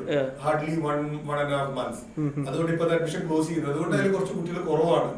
ബട്ട് ഇറ്റ്സ് ഓക്കെ, അടുത്ത വർഷത്തേക്ക് നമ്മൾ കയറ്റും. ഇപ്പൊ നമ്മൾ ഓട്ടോണമസ് ആയി. ഓട്ടോണമസ് ആയതിന്റെ ഒരു വലിയ ഗുണം എന്ന് പറഞ്ഞാൽ സിലബസ് നമുക്ക് ഡിസൈഡ് ചെയ്യാം. അപ്പം ശരിക്ക് MCA ഒക്കെ ഇൻഡസ്ട്രിക്ക് എന്താ വേണ്ടതെന്ന് ചോദിച്ച് അവർക്ക് വേണ്ട രീതിയിലേക്കാണ് കംപ്ലീറ്റ് മാറ്റിയിട്ടുള്ളത്. മാനേജ്മെന്റിന് MBAയുടെ കേസിലും അങ്ങനെ തന്നെയാണ് ഇപ്പൊ ചെയ്തിട്ടുള്ളത്. ശരിക്കും കമ്പനി നോക്കുന്നത് എന്താണെന്ന് നോക്കി അത് തിരിച്ച് റിവേഴ്സ് കാൽക്കുലേറ്റ് ചെയ്തപ്പോൾ ഓരോ സെമിസ്റ്ററിലും 3 മാസം ഇന്റേൺഷിപ്പ് ആണ് കൊടുക്കുന്നത്. അപ്പം ഒരു കുട്ടി പഠിച്ചിറങ്ങി ജോലിക്ക് കയറുമ്പോഴേക്കും, പഠിച്ചിറങ്ങുന്നതിന് മുമ്പേ ജോലിക്ക് കയറും, ഒരു മിനിമം ഒരു 9 മാസം ഇന്റേൺഷിപ്പ് ആയിട്ട് വർക്ക് ചെയ്തിട്ട് ഇന്റേണായിട്ട് വർക്ക് ചെയ്തിട്ടുണ്ടെങ്കിൽ തീർച്ചയായിട്ടും നല്ല കമ്പനികളെല്ലാം അവരെ എടുക്കും. അപ്പം ഈവൻ ITC, BFRലൊക്കെ ഇപ്പൊ നേരെ ഇന്റേൺസിനെ തന്നെയാണ് എടുക്കുന്നത്, അല്ലാതെ പ്ലേസ്മെന്റ് ഒരു 15 മിനിറ്റ് ഇന്റർവ്യൂ നടത്തിയിട്ട് ഒരു കുട്ടീനെ അല്ല എടുക്കുന്നത്. അപ്പൊ ആ പാറ്റേൺ വരുന്നുണ്ട്. അതിൽ ഞങ്ങൾ കുറച്ച് മുമ്പേ ഇറങ്ങി എന്നുള്ളത് മാത്രം. MCAയുടെ കേസും നമ്മൾ ശരിക്ക് സോഫ്റ്റ്വെയർ ഫേമിന് എന്താണ് വേണ്ടത് എന്നുള്ളത് നോക്കി അവരുടെയും കൂടെ ഭാഗമായിട്ട് തന്നെയാണ് ചെയ്യുന്നത്. അവിടെയും 3 മാസം ക്ലാസ്, 3 മാസം ഇന്റേൺഷിപ്പാണ്. അപ്പൊ 3 മാസം അവർ ശരിക്ക് അവരുടെ ഇൻഡസ്ട്രിയിൽ വർക്ക് ചെയ്തിട്ടുണ്ടെങ്കിൽ they know what exactly is. എത്ര ക്ലാസ്സിൽ പഠിപ്പിക്കുന്നതിനെക്കാളും നല്ലത് അത് തന്നെയായിരിക്കും. ഇപ്പൊ ഒരുപാട് പേര് ജസ്റ്റ് 3 years തിയറി ക്ലാസ് കഴിഞ്ഞ് കോഴ്സിന് പോകുന്ന പേരുണ്ട്. അപ്പൊ അത് എത്രത്തോളം എഫക്റ്റീവ് ആണെന്നുള്ളത് അതിനെയാണ് സാർ ഇപ്പൊ പൊളിച്ചു പണിതിട്ടുള്ളത്. Same case with MBA right. MBAയിൽ ഞാനൊരു സാറിന് MBA സ്റ്റുഡൻ്റായിട്ട് സംസാരിച്ചിട്ടുണ്ടായിരുന്നു. അപ്പോൾ അദ്ദേഹം പറഞ്ഞത് ഇപ്പോൾ എനിക്ക് പ്ലേസ്മെന്റ് നല്ലൊരു പാക്കേജിൽ പ്ലേസ്മെന്റ് കിട്ടിയിട്ടുണ്ട്. ബട്ട് എനിക്ക് പോകാനുള്ള ഫസ്റ്റ് ഇയർ സ്റ്റുഡൻ്റായിട്ട് ഞാൻ സംസാരിച്ചിട്ടുള്ളത്. ആ ഫസ്റ്റ് ഇയർ സ്റ്റുഡൻറ്റിന് എന്നെ ഒരു 6 മാസം കഴിഞ്ഞ് അവിടെ ഇന്റേൺഷിപ്പിൽ അപ്ലൈ ചെയ്തപ്പോൾ ആ internship through direct placement offer കിട്ടി. ബട്ട് ഇത് കഴിയാതെ പോകാൻ പറ്റില്ല എന്നുള്ള രീതിയിൽ ഞാൻ സാറിന് മനസ്സിലായിട്ടുണ്ടാവാറാണെന്ന്. ഓക്കെ, അപ്പോൾ ആ ഒരു രീതിയിലേക്ക് കൊണ്ടുവന്നിട്ടുണ്ട്. അപ്പോൾ ആ ഒരു കൺവേർഷൻ റേറ്റ്, ആ ഒരു സ്റ്റുഡൻസിനെ സാർ എങ്ങനെയാണ് അതിലേക്ക് മോട്ടിവേറ്റ് ചെയ്തെടുക്കുന്നത്? ആ ഒരു കൺവേർഷൻ സ്റ്റുഡൻസിനെ എങ്ങനെയാണ് സാർ കൊണ്ടുവരുന്നത്? നമ്മൾ ഏറ്റവും കഴിയുന്നതും ശ്രമിക്കുക എന്ന് പറഞ്ഞ ട്രാൻസ്പെറൻസി എന്നാണ്. എന്താണ്, എങ്ങനെയാണ് എന്നുള്ള ഭാഗം, ഫോൾസ് പ്രോമിസ് അല്ലാതെ തന്നെ എന്തൊക്കെയാണ്, ഏതൊക്കെ കഴിഞ്ഞാൽ എങ്ങനെ എന്നുള്ളൊരു ഭാഗം കാണിച്ചു കൊടുത്താൽ അവർക്ക് തന്നെ അവരുടെ വാല്യൂ അഡീഷൻ അറിയാൻ പറ്റും. ഇവിടെ നിന്നാൽ എങ്ങനെയാണ്, ഇന്റേൺഷിപ്പിന് പോയി കഴിഞ്ഞ് വന്നാൽ എങ്ങനെയായിരിക്കും, ബാക്കി എല്ലാ കാര്യങ്ങളും. ഒന്ന്, നമ്മുടെ സിലബസ് ശരിക്കും റീറൈറ്റ് ചെയ്തിട്ടുണ്ട്. റീറൈറ്റ് എന്ന് വെച്ചാൽ ടോട്ടലി റീറൈറ്റ് ചെയ്തിട്ടുണ്ട്. മറ്റേതിപ്പം പ്രോബ്ലംസും ബാക്കിയുള്ളതെല്ലാം ഇങ്ങനെയുള്ള അത് മുഴുവൻ കമ്പ്യൂട്ടറൈസ്ഡ് ആയി കഴിഞ്ഞപ്പോൾ നേരിട്ട് അതിലേക്കാണ് ചെയ്യുന്നത്. ഇപ്പൊ ഞങ്ങളുടെ അക്കൗണ്ട്സ് പഠിപ്പിക്കുന്ന സോഹോ ബുക്സ് ആണ്. അത് സോഹോക്കാർ വന്നിട്ടാണ് പഠിപ്പിക്കുന്നത്. അങ്ങനെ എന്താ വെച്ചാൽ അവർക്ക് ശരിക്കും ഫീൽഡിലേക്ക് ഇറങ്ങുമ്പോഴേക്കും എന്താണോ റെലവെന്റ് അതേപോലെ തന്നെ നമ്മൾ ആക്കുക എന്നുള്ളതാണ്. പണ്ടത്തെ ബോക്സ് മൊത്തത്തിൽ സോഫ്റ്റ്വെയർ. ഇതേപോലെ ക്വാണ്ടിറ്റേറ്റീവ് ടെക്നിക്സ് ഉണ്ട്. അത് മുഴുവൻ വലിയ വലിയ ഫോർമുലകൾ മുഴുവൻ കാണാപ്പാടം പഠിച്ച് ടേബിൾ വരച്ച് ഇങ്ങനെ. ഇപ്പൊ SPSS പോലും ഔട്ട്ഡേറ്റഡ് ആയാൽ അത് ഡേറ്റ ഇട്ട് കഴിഞ്ഞ് കൊടുത്തു കഴിഞ്ഞാൽ ഗ്രാഫും എല്ലാം വരച്ച് തരുമ്പോ പിന്നെ എന്തിനാ നമ്മൾ ഇതെല്ലാം ചെയ്യുന്നതിന് വലിയ ചോദ്യമുണ്ട്. നമ്മുടെ എഡ്യൂക്കേഷൻ സിസ്റ്റം എന്ന് പറയുന്നത് ഇതൊക്കെ ഈ വഴി പോയാലേ അതാവുള്ളൂ എന്ന് വിശ്വസിച്ചിരുന്ന ഒരു ടൈം ഉണ്ടായിരുന്നു. അതൊക്കെ ഇപ്പൊ മാറുന്നുണ്ട്, പക്ഷെ നമ്മൾ കുറച്ചും കൂടെ മുമ്പോട്ട് മാറി എന്നുള്ളത് മാത്രം. ഓക്കെ സാർ, ഇപ്പോൾ ഈ IIM പോലുള്ള വലിയ ഇൻസ്റ്റിറ്റ്യൂഷൻ്റെ സിലബസിൽ ഇങ്ങനൊരു ചേഞ്ചസ് വരുന്നതായിട്ട് സാർ കാണുന്നുണ്ടോ അല്ലെങ്കിൽ വരുന്നുണ്ടോ? IIM എന്ന് പറയുന്നത് ഏറ്റവും ഏറ്റവും പ്രീമിയം ആയിട്ട് കാണപ്പെടുന്ന ഒരു ഇതാണ്. പക്ഷെ എനിക്ക് IIM ആയിട്ടുള്ളൊരു വലിയൊരു എതിർപ്പ് എന്ന് പറയുന്നത്, IIM കുട്ടികളെ ട്രെയിൻ ചെയ്യുന്നത് മുഴുവൻ റിസ്ക് എടുക്കരുത്, ബിസിനസ്സിലേക്ക് ഇറങ്ങരുത് എന്നാണ് പഠിപ്പിക്കുന്നത്. അത് തിരിച്ചു വേണം എന്നാണ് എനിക്ക് തോന്നുന്നത്. നിങ്ങൾക്ക് നല്ല ഹൈ സാലറി വാങ്ങിക്കൂ എന്നാണ് IIM-കാർ പഠിപ്പിക്കുന്നത്. അങ്ങനെയല്ല, നല്ല ഹൈ സാലറി കൊടുക്കാൻ പറ്റുന്ന ഒരാളാവണം എന്നുള്ളതാണ് ഞാൻ ലീഡിലൂടെ ഞാൻ അതാണ് പ്രൊഫസ് ചെയ്യാൻ ശ്രമിക്കുന്നത്. ഓക്കെ, സോ അവിടെയാണ് അവരുടെ ഏറ്റവും വലിയ ഒരു പവർ പോയിന്റ് എന്ന് പറയുന്നത് അവരുടെ പാക്കേജസ് തന്നെയാണ്. ROI ഏറ്റവും കൂടുതൽ ROI ഉള്ള IIM ഏതാണ്, ആ ഒരു രീതിയിലാണ് അവരുടെ പാക്കേജസ് വന്നത്. അപ്പോൾ ഇവിടെ തൊമ്മന്റെ കോളേജിന്റെ അവരുടെ എന്താണ് ഔട്ട്കം ആയിട്ട് ഈ പാക്കേജസ് ആണോ അല്ല എഫിഷ്യൻസി ആണോ, എത്ര ഓണ്ടർപ്രണേഴ്സ് ഉണ്ടായിട്ടുണ്ടോ ലീഡിന്റെ അകത്ത് പാസ്റ്റ് ആയിട്ട്? ഓണ്ടർപ്രണേഴ്സിലേക്ക് നല്ലതായിട്ട് ഫോക്കസ് ചെയ്യുന്നുണ്ട്. ലീഡിന്റെ ഫുൾ ഫോം തന്നെ leadership and entrepreneurship academy Dhoni എന്നാണ്. അപ്പം നമ്മള് താല്പര്യമുള്ള കുട്ടികളെ അവരുടെ ബിസിനസ്സിനെ ഡെവലപ്പ് ചെയ്യാനായിട്ട് നമുക്ക് നല്ലൊരു മെന്റർ പൂളുണ്ട്. ചാർട്ടേഡ് അക്കൗണ്ടന്റും മറ്റൊരു ഇതിന് വേണ്ടതായിട്ടുള്ള എല്ലാ ആൾക്കാരും ഉണ്ട്. അവര് ഹാൻഡ് ഹോൾഡ് ചെയ്ത് മെന്റർ ചെയ്ത് അവരുടെ ബിസിനസ്സിനെ 2 വർഷം പഠിച്ചുകൊണ്ടിരിക്കുമ്പോൾ തന്നെ 2 വർഷം കൊണ്ട് ബിൽഡ് ചെയ്യാന്നുള്ളത് നമ്മൾ ട്രൈ ചെയ്യുന്ന ഒരു കാര്യമാണ്. നല്ല ബുദ്ധിമുട്ടാണ്, എസ്പെഷ്യലി കുട്ടികളെക്കാട്ടിലും ഏറ്റവും ബുദ്ധിമുട്ട് പേരൻസ് ആണ്. തീർച്ചയായിട്ടും അതെ. ഞാനൊരു എന്നെ സംബന്ധിച്ചിടത്തോളം ഞാൻ ബിടെക് കഴിഞ്ഞവിടെ സ്വന്തമായിട്ടൊരു ബിസിനസ്സിലേക്ക് ഇറങ്ങി തിരിച്ചതാണ്. സോ സാറി പറഞ്ഞത് എനിക്ക് നല്ല രീതിയിൽ റിലേറ്റ് ചെയ്യാൻ പറ്റും. നമ്മുടെ നാട്ടുകാരെ കൺവിൻസ് ചെയ്യുന്നതിനെക്കാട്ടും ബുദ്ധി നമ്മുടെ പാരൻസിനെ കൺവിൻസ് ചെയ്യുക, അങ്ങനെ ടീച്ചേഴ്സിനെ കൺവിൻസ് ചെയ്യുക, അതൊക്കെയാണ്. ടീച്ചേഴ്സ് ഇപ്പോഴും ഇടയ്ക്ക് ചോദിക്കും, ഓക്കെ എന്താ ചെയ്യുന്നത്, ഒന്നും ചെയ്യുന്നില്ല. പിന്നെ ഓക്കെ സ്വന്തമായിട്ട് കാര്യം ചെയ്യുന്നത്, അപ്പോൾ ഒന്നും ചെയ്യുന്നില്ല അല്ലെന്ന് ചോദിക്കുന്നത്. സ്വന്തമായിട്ട് ചെയ്യുന്നതാണോ, എന്താ ചെയ്യുന്നത്, എവിടെ എത്തി, ആ ഒരു മോട്ടിവേഷൻ അല്ല, മറിച്ച് എടാ ഇനിയെങ്കിലും ആ ഒരു കളിയും തമാശയൊക്കെ മാറ്റി വെച്ച് എന്തെങ്കിലും ഒരു ജോലിക്ക് പോയിക്കൂടെ. അത് 10,000 രൂപയാണെങ്കിൽ 10,000 രൂപ, ആ ഒരു രീതിയിലാണ് ചിന്ത വരുന്നത്. സോ അതിനെ എങ്ങനെയാണ് അതിന് എന്തെങ്കിലും ഒരു പോകുമ്പോൾ സാറിന്റെ സൈഡിൽ നിന്ന് കാണാൻ? ഒരു all on A sudden flip ചെയ്യാൻ പറ്റില്ല. ഞാനിങ്ങനെ ഓരോ ബാച്ചുകൾ കഴിയുന്തോറും നമ്പർ ഓഫ് ഓൺടർപ്രണേഴ്സിനെ കൂട്ടി വരികയാണ്. നമ്മള് ഒരു ബിസിനസ് ഡെവലപ്പ് ചെയ്യാൻ സീഡ് ഫണ്ട് ആയിട്ട് ലീഡ് തന്നെ 1 ലക്ഷം രൂപ വരെ കൊടുക്കുന്നുണ്ട് ഓരോ കുട്ടിക്ക്. അപ്പൊ അതില് പലരും ആയി വരുന്നുണ്ട്. ഫ്രൂട്ട്സും എക്സ്പോർട്ടും ഇമ്പോർട്ടും പല കാര്യത്തിലേക്കും ആൾക്കാർ മാറി വരുന്നുണ്ട്. അപ്പം പഠിക്കുന്ന സമയത്ത് നമ്മൾ ഹാൻഡ് ഹോൾഡ് ചെയ്യാനുണ്ട്. ഞാൻ അതിനെ കുറിച്ച് പറയുന്ന ഒരു എക്സാമ്പിൾ എന്ന് പറഞ്ഞാൽ, ഒരു മരം വെച്ചാല് ആദ്യത്തെ ഒരു വർഷമോ 2 വർഷമോ അതിനെ നമ്മള് വെയിലും മഴയിന്നും എല്ലാത്തിനും പ്രൊട്ടക്ട് ചെയ്യണം. മൃഗങ്ങൾ കടിക്കാൻ പാടില്ല. 2 വർഷം കഴിഞ്ഞാൽ പിന്നെ അതിനെ നോക്കേണ്ട കാര്യമില്ല. അപ്പം ഏറ്റവും കൂടുതൽ ബിസിനസ്സുകൾ ഫെയിൽ ചെയ്യുന്ന ഇനീഷ്യൽ 2 ഇയേഴ്സിലാണ്. അവിടെ നമുക്കൊന്ന് ഹാൻഡ് ഹോൾഡ് ചെയ്ത് പോകാൻ പറ്റുമെന്നുണ്ടെങ്കിൽ നല്ല രീതിയിൽ അത് ഡെവലപ്പ് ചെയ്യാവുന്നതേ ഉള്ളൂ. ആ ഒരു നെറ്റ് ക്രിയേറ്റ് ചെയ്യണം ചുറ്റുള്ളത്. ഓക്കെ, സോ സാറിൻ്റെ സ്റ്റുഡൻസിൽ എന്തെങ്കിലും അഡ്വാൻറ്റേജ് ഉണ്ടായിട്ടുണ്ടോ? സാറിൻ്റെ സ്റ്റുഡൻസ് ജോബ് വേഴ്സസ് ഓണ്ടർപ്രണർഷിപ്പ് ആ ഒരു റേഷ്യോ എന്തെങ്കിലും സാറിന്റെ ഇപ്പൊ നിലവിലുള്ള പാസ്റ്റ് അലുമിനീസിന്? നിലവിലും ഏറ്റവും കൂടുതലുള്ളത് ജോബാണ്. ഒബ്വിയസ്ലി അങ്ങനെയാണ്. ഒരു പോസിബിളി അങ്ങനെയാണ് ഉണ്ടാവുക. കാരണം എന്തായാലും ഓണ്ടർപ്രണർഷിപ്പ് കൂടുതൽ ഒരു 90% ജോബിന് ഒരു 10% ഓണ്ടർപ്രണർഷിപ്പ് എന്നുള്ള രീതിയിലാണ് ഉണ്ടാവാറ് സാധാരണ. അത്ര തന്നെ ഉണ്ടോന്ന് എനിക്ക് സംശയമാണ്. പക്ഷെ ഒരു കാണുന്ന ഓഫ് ലൈറ്റ് ഞാൻ കാണുന്ന പണ്ട് ഇറങ്ങിയ കുട്ടികളൊക്കെ ഇത്രയും നാളും ജോലി ചെയ്ത് നല്ല പൊസിഷനിൽ നല്ല ശമ്പളം കിട്ടിക്കഴിഞ്ഞിട്ട് ഇപ്പൊ ബിസിനസിനെ പറ്റി ആലോചിക്കുന്ന കുറെ പേരുണ്ട്, സെറ്റിൽ ആയതിനു ശേഷം. പക്ഷെ അപ്പോഴും ഉണ്ടാവുന്ന ഒരു പ്രശ്നം എന്താന്ന് വെച്ചിട്ടുണ്ടെങ്കിൽ, ഇപ്പം ബിസിനസ്സിലേക്ക് ഇറങ്ങി ഈ പല്ലുവേദന പോലെ ഡോക്ടറെ കാണിച്ചു കഴിയുമ്പോൾ ഡോക്ടർ ആദ്യം പെയിൻ കില്ലർ തരും. പെയിൻ കില്ലർ തന്നു കഴിഞ്ഞാൽ പിന്നെ വേദന പോലെ പിന്നെ എന്തിനാ പല്ല് പറിക്കുന്നത് എന്നുള്ളൊരു ചോദ്യമാണ്. എന്ന് പറഞ്ഞാൽ അവിടെ നിന്ന് മടുത്ത് എനിക്കൊന്ന് ഇറങ്ങണം എന്ന് പറയുമ്പോഴേക്കും അയ്യോ ഇറങ്ങിക്കഴിഞ്ഞാല് ഉള്ള വരുമാനം കൂടെ നിൽക്കില്ലേ എന്നുള്ളൊരു ആ ഒരു റിസ്ക്, ആ ഒരു പേടിയിലാണ് ആൾക്കാർ നിൽക്കുന്നത്. അതാണ് ഒരു ടൈം കഴിഞ്ഞാൽ കണ്ടിന്യൂസ്ലി ഒരു ഇൻകം വന്ന് തുടങ്ങിയാൽ അത് സ്വിച്ച് ചെയ്യാനുള്ള ഒരു ബുദ്ധിമുട്ടുണ്ട് അല്ലേ? അത് പ്രത്യേകിച്ച് ഫാമിലിയും അവരുടെ മക്കളും അയ്യോ ഇവർ പഠിച്ചു വരുന്നു, ഇവർക്കൊക്കെ ചെലവ് വേണം, ഇപ്പൊ ഞാൻ ബിസിനസ് തുടങ്ങിയാൽ ശരിയായില്ലെങ്കിൽ എന്ന് പറയുന്ന ഒരുപാട്. അതുകൊണ്ടാണ് ആദ്യം ഞാൻ പറഞ്ഞിരുന്നത് ലീഡില് പഠിച്ചിറങ്ങി നിങ്ങൾ 3-4 വർഷം ജോലി ചെയ്യുക, എന്നിട്ട് നിങ്ങൾ ബിസിനസ്സിലേക്ക് വരുന്നത്. പക്ഷെ ആ ജോലി ചെയ്തപ്പോ തന്നെ അവർ നല്ലൊരു കംഫർട്ട് സോണിൽ നല്ലൊരു സാലറി ആയി കഴിഞ്ഞപ്പം പിന്നെ ഇനിയിപ്പം ജോലിക്ക് പോകണോ അല്ല ബിസിനസ് തുടങ്ങണോ എന്നുള്ളൊരു ചോദ്യം. പിന്നെ ഞാൻ പഠിച്ചിറങ്ങിയ ഉടനെ ഞാൻ തുടങ്ങി. അപ്പം അവരുടെ കൂട്ടുകാരൊക്കെ നല്ല ട്രെയിനിങ്ങും നല്ല പൈസയും നല്ല ഇത് യാത്രയൊക്കെ വരുമ്പോ അത് കഴിഞ്ഞപ്പോൾ അയ്യോ എന്നാൽ ഞാനും ജോലിക്ക് പോകും. അതുകൊണ്ടാണ് ഇപ്പൊ സ്റ്റാർട്ടിങ് ഒരു കോളേജ് തുടങ്ങുമ്പോൾ തന്നെ ഫസ്റ്റ് സെമസ്റ്ററിൽ തന്നെ ബിസിനസ് തുടങ്ങാനുള്ള ആക്ച്വലി ആ ഒരു മിക്സ്ചർ ഓഫ് ഒരു അറിയാത്തതിൻ്റെ ഒരു മിക്സ്ചറും ആ ഒരു എക്സൈറ്റ്മെന്റ് ആ ഒരു കൂടി നിൽക്കുന്ന സമയത്ത് അത്ര ഇങ്ങനെ ഒരു ഇതിലേക്ക് ചാടാൻ തോന്നുള്ളൂ. റിസ്ക് ഫാക്ടർ എന്ന് പറഞ്ഞാൽ അവിടെ 0 ആയി. ആ ഒരു 0 റിസ്ക് ഫാക്ടർ എന്ന് ഇറങ്ങിയാൽ അതുപോലൊരു പൊട്ടത്തരത്തിൻ്റെ മുകളിൽ ഇറങ്ങി തിരിച്ച് സാർ പറഞ്ഞില്ലേ, സാറിൻ്റെ ഒരു ഡയലോഗ് എനിക്ക് ഓർമ്മയുണ്ടായിരുന്നു. എന്താണ്, ഇഡിയോട്ടിക് ഐഡിയ, റൈറ്റ്? ഐഡിയാസ് പറയുമ്പോൾ ഏറ്റവും ഇഡിയോട്ടിക് ആയിട്ടുള്ള ഐഡിയക്കാണ് ഏറ്റവും കൂടുതൽ എന്താ പറയുക ആ ഒരു ഔട്ട്കം ആയിട്ട് കിട്ടുക. സോ ആ ഒരു ഇഡിയറ്റിക് ആയിട്ടുള്ളൊരു സ്റ്റേജിൽ നിന്ന് പൊന്തി വരുന്നതായിരിക്കും കുറച്ചും കൂടി എന്താണ് ഒരുപാട് പേര് അങ്ങനെ വരുന്നത്. ബട്ട് ഈ ജോബിലേക്ക് കയറുമ്പോഴാണ് സാർ പറഞ്ഞ risk factor, family factor, sir കാര്യങ്ങളൊക്കെ. അപ്പോൾ ഈ ഒരു കാര്യം കൂടി ഉണ്ടായിരുന്നു, ഇവിടത്തേക്ക് അപ്ലൈ ചെയ്യുമ്പോൾ MBAക്ക് അപ്ലൈ ചെയ്യുമ്പോൾ ഒരു ഐഡിയ ഉണ്ടെങ്കിൽ, ഒരു ടീമായിട്ട് ഒരു ഐഡിയ ഉണ്ടെങ്കിൽ അതോടുകൂടി ജോബിന് അപ്ലൈ ചെയ്തിട്ട് ജോബിനല്ല MBAക്ക് അപ്ലൈ ചെയ്യാം. എന്നിട്ട് അതിന് വേണ്ടിയിട്ടുള്ള ഇൻക്യുബേഷൻ സപ്പോർട്ട്, അതിനൊരു ഗ്രോ ചെയ്തൊരു ബിസിനസ്സിലേക്ക് കൺവേർട്ട് ചെയ്യാനുള്ള സപ്പോർട്ടും കാര്യങ്ങളൊക്കെ ലീഡിൻ്റെ സൈഡിൽ നിന്ന് ഉണ്ടാകുന്ന രീതിയിൽ നോട്ടിഫിക്കേഷൻ കണ്ടിട്ടുണ്ടായിരുന്നു. അതിന് എത്രത്തോളം സാർ സപ്പോർട്ട്, എത്രത്തോളം അത് പോസിബിൾ ആണ്? അവിടെ ഞാൻ പറയാം, ഞങ്ങൾക്ക് നല്ലൊരു ടീമുണ്ട്. നല്ലൊരു ടീം എക്സ്ക്ലൂസീവ്ലി ഓണ്ടർപ്രണർഷിപ്പിന് തന്നെ ആൾക്കാരുണ്ട്.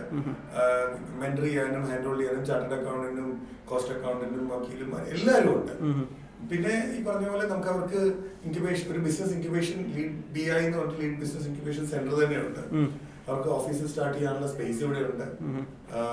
പിന്നെ ഞാൻ നേരത്തെ പറഞ്ഞ 1 ലക്ഷം രൂപ വരെ അവരുടെ ബിസിനസിന്റെ ഓരോ സ്റ്റേജിലായിട്ട് നമ്മൾ കൊടുക്കാറുണ്ട് സീഡ് മണി ആയിട്ട്. അങ്ങനെ കുറെ പേര് യൂസ് ചെയ്തവരുണ്ട്. ഇപ്പൊ തന്നെ ഒരു കുട്ടി മില്ലറ്റ് വെച്ചിട്ട്, തമിഴ്നാട് കുട്ടിയാണ്, സായി സരണി, അവളും ഫാദറും എല്ലാം കൂടെ അത് പോയി ഓരോ സ്ഥലത്ത് പോയി ടെസ്റ്റ് ചെയ്ത് പേറ്റന്റ് അങ്ങനെ അതിനെ കൊടുത്തിട്ടുണ്ട്. അങ്ങനെ കുറെ കാര്യങ്ങൾ പുള്ളിക്കാരി ചെയ്യുന്നുണ്ട്. കുറെ സ്റ്റഡി ചെയ്തിട്ട് തന്നെയാണ് അവര് കൊടുത്തത്. അത് എന്റെ ഏറ്റവും വലിയ ഗുണം വെച്ചാൽ പുള്ളിക്കാരുടെ ഫാദറും ഭയങ്കര സപ്പോർട്ടാണ്. ഓക്കെ, അവിടെയാണ് ആ ഫാമിലി സപ്പോർട്ട് മാറ്റർ ചെയ്യുന്നത്, പ്രത്യേകിച്ച് ഫീമെയിൽ കാൻഡിഡേറ്റ്സിനൊക്കെ. ഓക്കെ, സാറിന് ഒരു ജെൻഡർ റേഷ്യോ ഇവിടെ ഒരു ഇഷ്യൂ ആയിട്ട് വരുന്നുണ്ടോ? പണ്ട് ലേഡീസ് കുറവും ജെൻസ് ഭയങ്കര കൂടുതലുമായിരുന്നു. ഓൾമോസ്റ്റ് 1:3 ആയിരുന്നു. ഇപ്പൊ ഓൾമോസ്റ്റ് 1:2 തന്നെ, രണ്ടും 50-50% ചെറിയൊരു വേരിയേഷൻ ഉണ്ടാവും. ഓക്കെ, സോ എൻ്റെ കയ്യിലുള്ള ഇനി നിങ്ങളുടെ കയ്യിൽ എന്തെങ്കിലും സ്പെസിഫിക് ക്വസ്റ്റ്യൻസ് ഉണ്ടെങ്കിൽ നമുക്ക് ഒന്ന് അതും കൂടി ഒന്ന് കൺസിഡർ ചെയ്തിട്ട് ഏകദേശം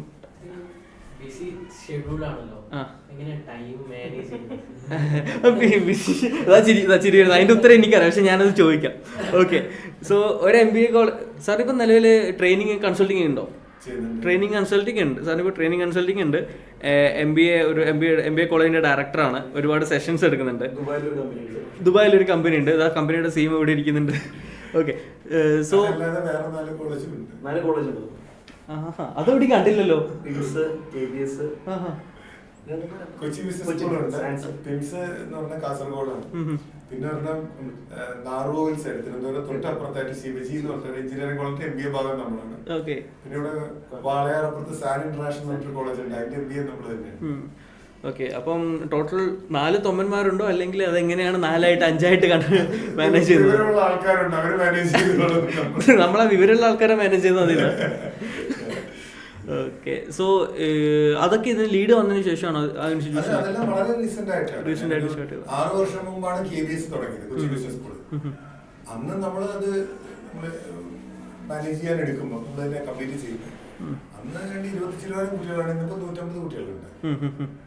കാസർഗോഡുള്ളതാണെങ്കിലും 11 കുട്ടികളായിരുന്നു, ഇപ്പൊ അത് 50-60 കുട്ടികളുണ്ട്. സീറ്റെല്ലാം ഫുൾ ആയിക്കൊണ്ടിരിക്കുന്നു. ഇവൻ ശിവജി കൊല്ലം എടുത്തവരുടെയും ഓൾമോസ്റ്റ് 50 അടുപ്പിച്ചായിട്ടുണ്ട്. സോ ആ കോളേജിലും ഈ കോളേജിലും കോമൺ അല്ലാത്തൊരു കാര്യമുണ്ട്. ആ കോളേജിലും ഈ പറയുന്ന പോലെ പാമ്പ്, ഈ കുതിര, ഇതൊക്കെ അവിടെ ഉണ്ടല്ലോ, ഇവിടെ മാത്രമാണോ?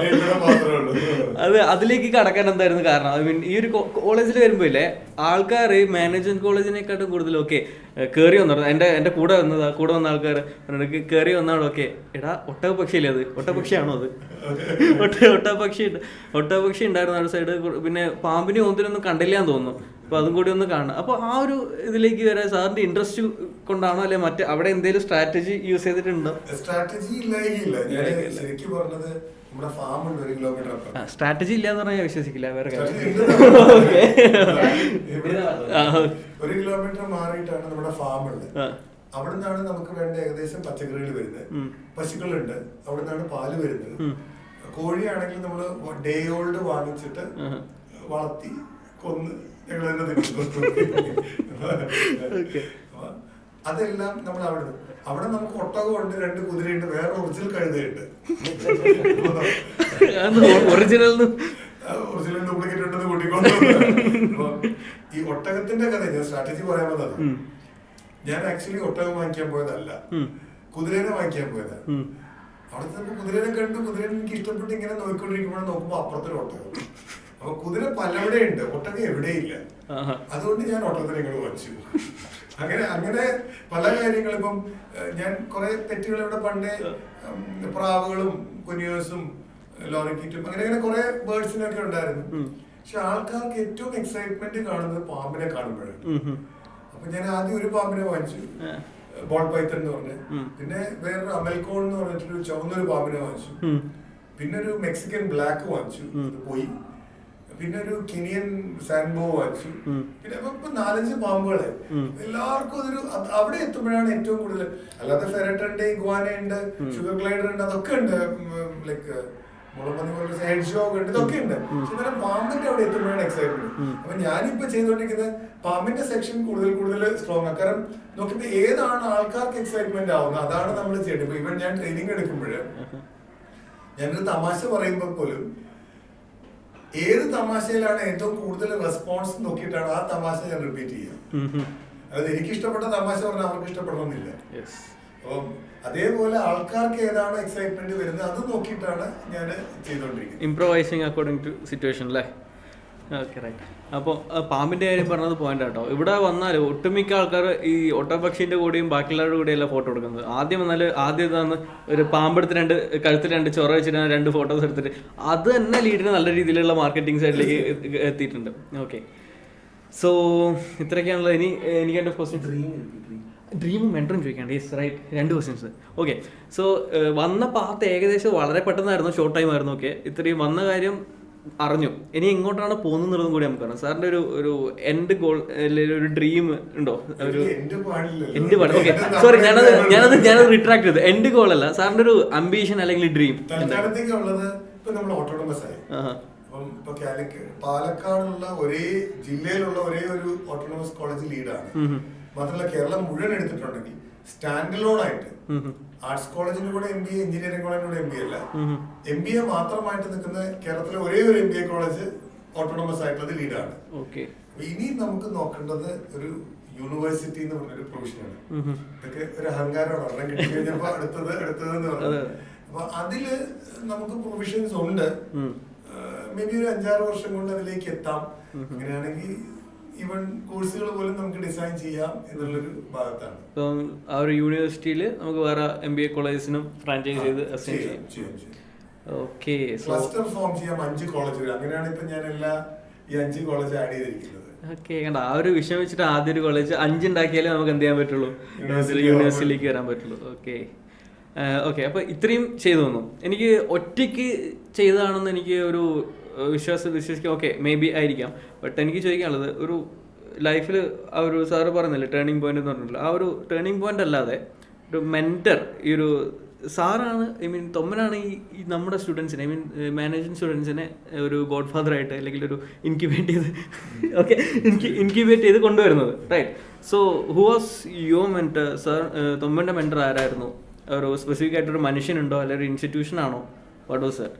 ഞാനേ പലപ്പോഴും നോക്കുക ഇൻസ്റ്റിറ്റ്യൂഷൻ എടുത്തിട്ടുണ്ടെങ്കിൽ ആ ഇൻസ്റ്റിറ്റ്യൂഷനിൽ അല്ലാത്ത ഞാൻ നോക്കാറില്ല. ഇപ്പൊ IIM നോക്കുമ്പോ IIM അല്ലാത്ത എന്ത് നോക്കാന്നാണ് ഞാൻ നോക്കുക. ഇതേപോലെ അങ്ങനെ ഒരു മനുഷ്യനെ ഞാൻ ഒരു മെന്ററായിട്ട് ഞാൻ എടുത്തിട്ടില്ല. എന്നെ ഹെൽപ്പ് ചെയ്ത ഒരുപാട് പേരുണ്ട്, ഗൈഡ് ചെയ്യുന്ന ഓരോ ആൾക്കാരുണ്ട്. ഓരോരോ ഏരിയയിലത്തെയും എക്സ്പേർട്സ് അവരുടെ ചോദിച്ചാൽ ഇപ്പൊ തന്നെ സിലബസ് റൈറ്റ് ചെയ്തതില് ഞങ്ങൾ വളരെ എക്സ്പേർട്സ് ആയിട്ടുള്ള ആൾക്കാരെ കൊണ്ടാണ് MCയുടെയും MBയുടെയും അവരുടെ ഗൈഡൻസ് നമ്മൾ എടുത്തിട്ടുണ്ട്. ഇപ്പൊ സോഫ്റ്റ്വെയറും എന്തൊക്കെയാ വേണ്ടതെന്നുള്ള. അപ്പൊ അങ്ങനെ ഓരോരോ സ്ഥലത്തും. പിന്നെ ഇന്നത്തെ കാലത്ത് ഏറ്റവും ക്രിയേറ്റീവ് ആയിട്ടുള്ളത് വേറെ ആരുമില്ല, കുട്ടികൾ തന്നെയാണ്. അപ്പൊ അവരായിരിക്കണം നമ്മുടെ ഏറ്റവും വലിയ മെന്റർ. അവർക്ക് ഇട്ട് കൊടുത്ത് അവർക്ക് നല്ല ഐഡിയാസ് തരും. അത് നമ്മൾ ഇംപ്ലിമെന്റ് ചെയ്താൽ മതി. നമ്മൾ ഇംപ്ലിമെന്റ് ചെയ്ത് കഴിയുമ്പോൾ എല്ലാവരും വിചാരം നമുക്ക് ഭയങ്കര ബുദ്ധിയാണ്. ഇത് മുഴുവൻ പിള്ളേരുടെയാണ്, ക്രിയേറ്റിവിറ്റി മുഴുവൻ അവരുടെയാണ്. അതെ, അവർക്ക് അതൊക്കെ കൊടുത്ത് അവരിങ്ങനെ ഐഡിയാസ് കൊണ്ടുവന്നോണ്ടിരിക്കും. സോ നമുക്ക് ഒരുപാട് പോസിറ്റീവ് സൈഡ്സ് പറഞ്ഞു. ഇനി നമുക്ക് കുറച്ച് ലീഡിൻ്റെ സാറിന് ഒരു തീർച്ചയായിട്ടും ഒരുപാട് സക്സസ്സുകൾ സാറിന് കിട്ടിയിട്ടുള്ളതാണ്. ഓരോ step by step hard work ഉണ്ടാവും എല്ലാം. ആ ഒരു ഈച്ച് ആൻഡ് എവറി സ്റ്റെപ്പ് കടന്നിട്ട് തന്നെയാണ് സാർ ഈ ഒരു ലെവലിലേക്ക് എത്തിയിട്ട്. There was no short cuts.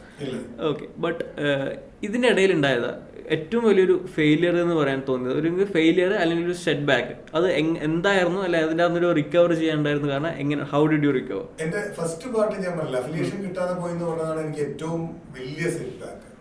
കാരണം അന്ന് നമ്മള് കടമെല്ലാം എടുത്ത് പലരുടെയും അവസാനത്തെ ക്ലോസിംഗ് ടൈമിൽ കടം വാങ്ങിച്ച്, കോളേജ് തുടങ്ങുന്ന ഉടനെ ഞങ്ങൾ ഫീസ് കിട്ടുമ്പോ തരാമെന്ന് പറഞ്ഞ കടം വാങ്ങിച്ച്, അങ്ങനെ കുട്ടികളെ എടുത്തു, സ്റ്റാഫിനെ എടുത്തു, എല്ലാം എടുത്തതിന് ശേഷം അഫിലിയേഷൻ കിട്ടാതെ പോയപ്പോ ഒരു വർഷത്തേക്ക് ഒരു വരുമാനം ഇല്ലാതെയാണ് നമ്മൾ പോണത്.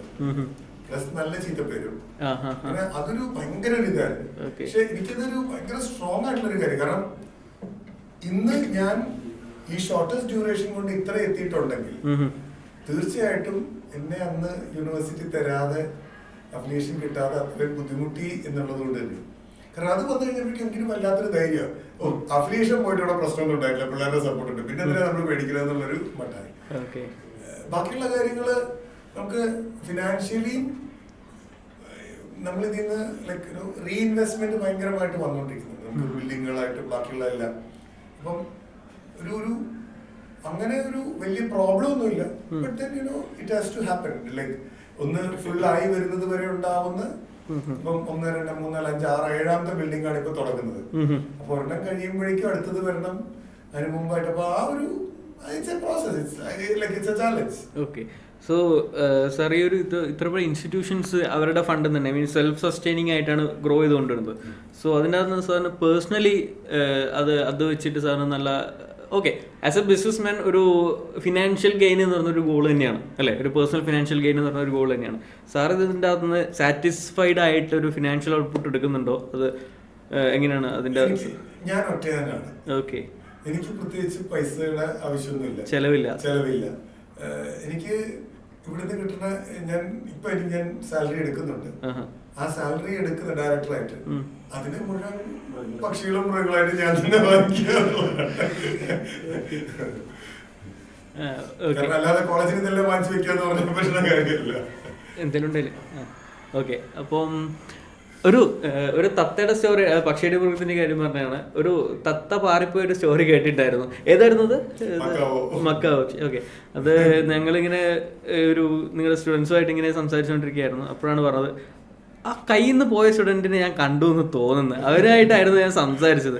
ഇങ്ങനെ എന്തോ പരിചരിച്ചുകൊണ്ടിരിക്കുമ്പോൾ അങ്ങനെ കണ്ട പറഞ്ഞ് പ്ലാവിൻ്റെ മുകളിൽ കയറി അതിൻ്റെ പിടിക്കാനൊക്കെ കയറി കഥ പറഞ്ഞിട്ടുണ്ടായിരുന്നു. ഓക്കെ, അതുപോലെ വേറെയും കാണാണ്ട് പോയിട്ടുണ്ടോ? പിന്നീട് ഈ ഇതേ മക്കാവ് ഒരു പ്രാവശ്യം കൂടെ പോയി. പക്ഷെ ഞങ്ങളൊരു ഹാഷ്യറുണ്ട് നോക്കുന്നത്, അത് കണ്ടു കഴിഞ്ഞ് കൈ കാണിച്ച ഉടനെ അത് പറഞ്ഞ് കയ്യിൽ വന്നു. ഓക്കെ, അപ്പൊ പാമ്പ് പോയിന്ന് പറഞ്ഞു. പാമ്പ് ഇതേപോലെ പോയതാണോ? 2-3 പ്രാവശ്യം പോയതാണ്. ഓക്കെ, പിന്നെ മാസങ്ങൾ കഴിഞ്ഞിട്ട് കിട്ടിയിട്ടുള്ളതുകൊണ്ട് ഒരു പാമ്പ് മാത്രം, ബാക്കിയെല്ലാം പാമ്പ് ഐ മീൻ ആ ഒരു വിഷം ഒക്കെ റിമൂവ് ചെയ്തതാണോ? വെറും 7% പാമ്പുകൾക്കേ വിഷമുള്ളൂ. ഓക്കെ, 93% പാമ്പുകൾക്ക് വിഷമില്ല. ഞങ്ങൾ ഇവിടെ വളർത്തുന്ന ഒരു പാമ്പിനും വിഷമില്ല. ഓക്കെ, അപ്പൊ അതുകൊണ്ട് അതൊരു പ്രശ്നമേ ഇല്ല. പിന്നെ ഇതൊന്നും ബൈറ്റ് ചെയ്യത്തില്ലാത്തതാണ്.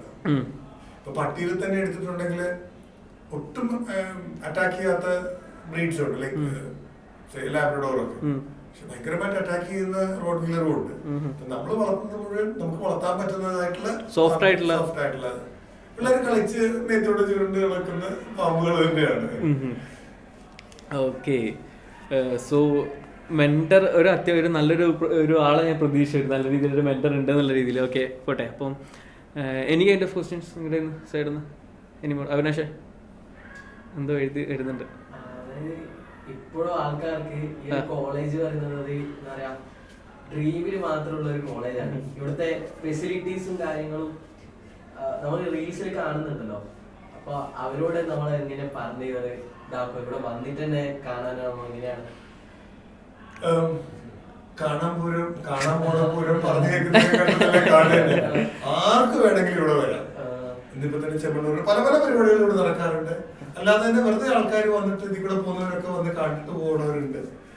ടീച്ചേഴ്സ് തുടക്കത്തില് ഞങ്ങളെ കണ്ടിരുന്നത് ഒട്ടും ഡിസിപ്ലിൻഡ് അല്ലാത്ത എന്തൊരു കോളേജ് എന്ന് ചോദിച്ച് പല കോളേജുകളും ഇപ്പോൾ ടീച്ചേഴ്സ് എല്ലാവരും പലപ്പോഴും ഇവിടെ വരാറുണ്ട്.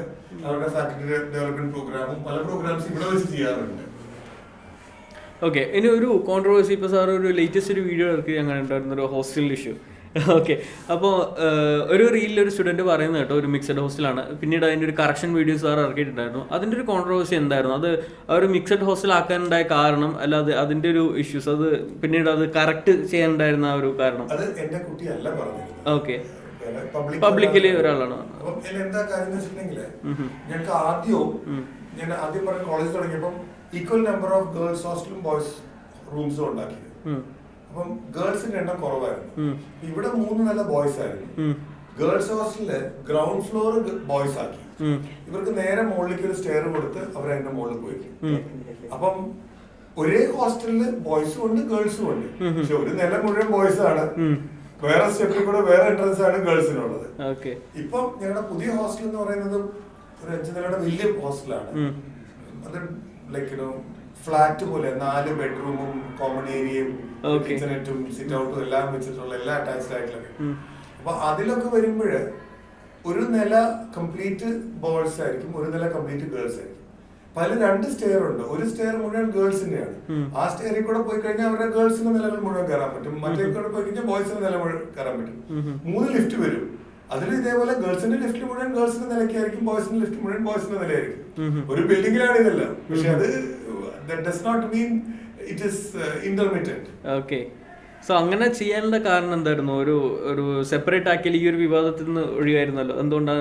ഒരു ഫിനാൻഷ്യൽ കാരണമാണല്ലോ, ഈസിനെസിന് വേണ്ടിയിട്ടായിരുന്നു. പുതിയ ഹോസ്റ്റൽ വന്നപ്പോ എന്തുകൊണ്ടാണ് അത് പെൺകുട്ടികൾക്കും അത് ഒരു 5 നിലയുടെ വലിയൊരു 1 ലക്ഷത്തോളം സ്ക്വയർ ഫീറ്റ് വരുന്നതാണ്. ബോയ്സിന് മാത്രമോ ഗേൾസിന് മാത്രമെന്നോ പറയുന്നത് ശരിയല്ല. അതെ, വലിയൊരു ബിൽഡിംഗ് ആണ്. വലിയൊരു ബിൽഡിംഗ് ആണ്. അത് എല്ലാവർക്കും like boys should get that, girls also should get that. ആ ജെൻഡർ ഇക്വാലിറ്റി എന്ന് പറഞ്ഞൊരു സാധനം നമ്മളൊന്ന് മെയിൻറ്റെയിൻ ചെയ്യേണ്ട സാധനമാണ്. ഓക്കെ, കാണുന്നില്ലടാ കോളേജിലേക്ക് മാത്രമായിട്ട് ഫുൾ സ്പെൻഡ് ചെയ്യുന്നത്. അതായത് ഒരു ബിസിനസ് ചെയ്യുന്നത് ഓക്കെയാണ്, പക്ഷെ പുള്ളിയുടെ 24-23 മണിക്കൂർ കുട്ടികളെ അറിയുന്നത് ഒരു ജീവിയായിട്ട് കുട്ടികളെ കണക്കാക്കണേ. ഇതെങ്ങനെ എല്ലാം ഹോമിക്കുന്നത് കുട്ടികൾക്ക് വേണ്ടിയിട്ട് എന്താ കാരണം ചോദിച്ചു. ഓക്കെ, അത് ഞാൻ ക്വസ്റ്റ്യൻ ആയിട്ട് ചോദിക്കാം, അത് കേട്ടിട്ടുണ്ടാവില്ല മൈക്കില്. ഓക്കെ, സോ എന്തായിരുന്നു ചെയ്യുന്ന ബിസിനസ് എഡ്യൂക്കേഷൻ ഓക്കെയാണ്, പക്ഷെ കുറെ പേര് ചെയ്യുന്നുണ്ട്. പക്ഷെ ഇത്ര ടൈം കുട്ടികൾക്ക് വേണ്ടി കൊടുക്കുന്ന ഒരു ബിസിനസ് ആരും ഉണ്ടാവില്ല. അങ്ങനെ കൊടുത്തിട്ടാണ് കുട്ടികളെല്ലാം വരുന്നത്, വേറെ ഒരു മാർക്കറ്റിംഗും ചെയ്യുന്നില്ല. അത് എന്തുകൊണ്ട് ഈ കുട്ടികൾക്ക് വേണ്ടി മാത്രമേ കൊടുക്കുന്നത് എന്തുകൊണ്ട്? ഓക്കെ, അത് കിട്ടിയിട്ടുണ്ടാവോ സാധ്യത? ചോദിക്കാം. ചോദിക്കാം. ഓക്കെ, സോ യൂഷ്വലി ഒരു കോളേജ് മാനേജ്മെന്റ് ഒരു ബിസിനസ്മാൻ സൈഡ് ആകുമ്പോൾ ഒരു ബിസിനസ് മാത്രം ഹാൻഡിൽ ചെയ്യുന്നതാണ്, ആ ഒരു രീതിക്കാണ് പോകുന്നത്. ബട്ട് നേരെ തിരിച്ച് തൊമ്മന്റെ കാര്യം ആലോചിക്കുമ്പോൾ ഓക്കെ, കുട്ടികളുടെ ഇടയിലേക്കാണ്, കുട്ടികളാണ് മെയിൻ, കുട്ടികളുടെ കാര്യങ്ങൾ ഫുൾ ടൈം കുട്ടികൾക്ക് വേണ്ടി ചെലവഴിക്കുക, അവരുടെ കാര്യങ്ങളിലേക്ക് ഇറങ്ങിച്ചെല്ലുക. അതുപോലെ 4 കോളേജ് വേറെ ഉണ്ട്. അപ്പോൾ ഇതൊക്കെ ആ ഒരു സ്റ്റുഡൻസിലേക്ക് ഇറങ്ങിച്ചെന്ന് മാനേജ് ചെയ്യുമ്പോൾ അതെങ്ങനെയാണ് ഒരു ടൈം മാനേജ്മെന്റ് വരുന്നത്? ബിസിനസ്സിലേക്ക് ഇറങ്ങാതെ കുട്ടികളിലേക്ക് ഒരു 99% ടൈമും അതിലേക്കാണ് സ്പെൻഡ് ചെയ്യുന്നത്. How can you do that? ഏറ്റവും വലിയ കസ്റ്റമർ കുട്ടികൾ തന്നെയാണ്. ഷുവർ, തീർച്ചയായിട്ടും. അത് മാത്രമല്ല, കുട്ടികളൊന്ന് ഡെവലപ്പ് ആയിട്ടുണ്ടെങ്കിൽ പിന്നെ ബാക്കി എല്ലാം നടന്നോളും. നമ്മള് ബിസിനസ്സുകാരെയൊക്കെ ഡെവലപ്പ് ചെയ്ത് എത്രത്തോളം ഉണ്ട് കേട്ടോ. I work lot four business. But കുട്ടികൾക്ക് ചെയ്യുന്നതിൽ ഡെഫിനറ്റ്ലി അവരുടെ ഒരു ലൈഫ് സ്പാൻ മുഴുവൻ, കാരണം മറ്റേത് കുറെ കൂടെ മോൾഡഡ് ആണ്. ഇവിടെ നമുക്ക് മോൾഡ് ചെയ്യാൻ പറ്റുന്നതാണ് കുട്ടികൾ. കുട്ടികൾക്ക് ഒരുപാട് നേരം എന്ന് പറഞ്ഞാൽ ഞാൻ കുറെ നേരം ചിലപ്പോൾ ചീട്ട് കളിക്കാനായിരിക്കും, വേറെ ചെസ് കളിക്കാനായിരിക്കും, ഇങ്ങനെ പല പല കളികളായിരിക്കും അവരുടെ ഉണ്ടാവുക. It's not that I do work always with them, I play with them also. പാട്ടോ എന്തെങ്കിലുമൊക്കെ ആയിരിക്കാം.